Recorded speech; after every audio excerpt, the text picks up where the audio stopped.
फूल बाग में फूल लेने के लिए गया। विश्वामित्र जी काले सर्प का रूप धारण करते हैं, मायावी बड़े पुष्प में छुप जाते हैं।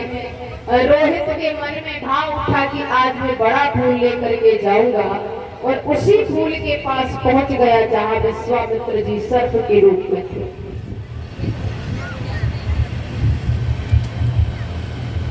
रोहित ने उस फूल के लिए हाथ बढ़ाया। भैया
किसी का पुत्र फूल बाग में गया था, उसे काले सर्प ने डस लिया है। मैया भाग करके ब्रह्माणी से कहती है, हे माँ एक बार मुझे फूल बाग में जाने दो। ब्राह्मणी ने जवाब दिया, तुम पागल हो गई हो क्या? अरे मैं तुझे कोई वहां पर वेतन नहीं देती हूँ, मैंने तुझे खरीदा है। जब तुम काम से निवृत्त हो जाए तो चली जाए। सारा काम कर लिया, फिर काम किया, अब तो जाने दो। ब्राह्मणी कहने लगी, अभी भी नहीं, मुझे बहुत तेज नींद आ रही है, मेरे पैर दबा दो। और तब तक पैर दबाने हैं जब तक मैं सो ना जाऊं। जब मैं सो जाऊं तो चली जाना। कितनी कठिन परीक्षा। जिस मैया को ये पता चल जाए कि मेरे बेटा के साथ कोई घटना घट गई है, क्या फिर वो माँ काम करेगी? लेकिन फिर भी अपनी मालिकिन का जो अधिकार था उसका उल्लंघन नहीं करना चाहती थी। पैर दबाने लगी। बहुत देर हो गई। ब्राह्मणी ने विचार किया ये नहीं जाने वाली है। तब जाकर के ब्राह्मणी ने अपनी आंखें बंद की और बाघिन की तरह मैया यहाँ से भागी। एक बाघिन की तरह भाग पड़ी। रोहित के लिए आवाज लगाती जा रही है, बेटा बेटा बेटा कहकर के चीखती जा रही है। भैया अफसोस की बात, पूरी काशी में किसी ने रानी से ये नहीं पूछा कि तुम क्यों रो रही हो और रो करके कहाँ जा रही हो। किसी ने नहीं पूछा। भागती जा रही है माँ। मेरे भाई बेटा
बाग में पहुंची है।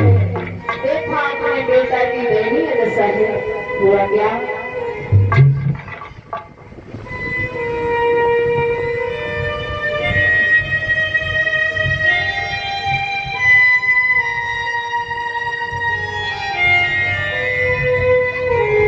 आज अपने पुत्र को निहारा रानी ने झपट से गोद में उठा लेती है, मुख पर मुख रख लिया, थपक थपक के भैया रोने लगी है। टूटी टूटी सांस चल रही थी रोहित की। रोहित ने जवाब दिया, भैया रोए नहीं, अब रोने से कुछ होने वाला नहीं है, क्योंकि जो होना था वो हो चुका है। अरे मैं तो इस फूल बाग में फूल लेने के लिए आया था, लेकिन मुझे कहाँ पता था कि मेरे साथ ये घटना घट जाएगी। अगर मेरे पिता कहीं जीवन में तुमसे भेंट हो जाए तो मेरे पिता को बता देना कि तुम्हारा इकलौता पुत्र रोहित दुनिया को छोड़ के चला गया है। अरे ये अभागा पुत्र अपने माता पिता की सेवा भी नहीं कर पाया, अपनी माँ का कर्ज भी नहीं चुका पाया। संसार में संतान हर किसी का कर्ज चुका सकती है, लेकिन माँ का कभी कर्ज नहीं चुका सकती। माँ जब ज्यादा कहती है तो पुत्र जवाब दे देता है कि भैया 9 महीने तूने हमें अपने पेट में रखा है, जिसका तू हमसे किराया ले ले। क्या दुनिया में किसी भी औकात है जो 9 महीने उधर में रखने का किराया दे सके? उधर से माँ ने जवाब दिया, लाला तू 9 महीने का किराया छोड़, एक काम कर दे, एक रात मेरे साथ लेट जा, मैं 9 महीने तेरे से किराया नहीं मांगूंगी,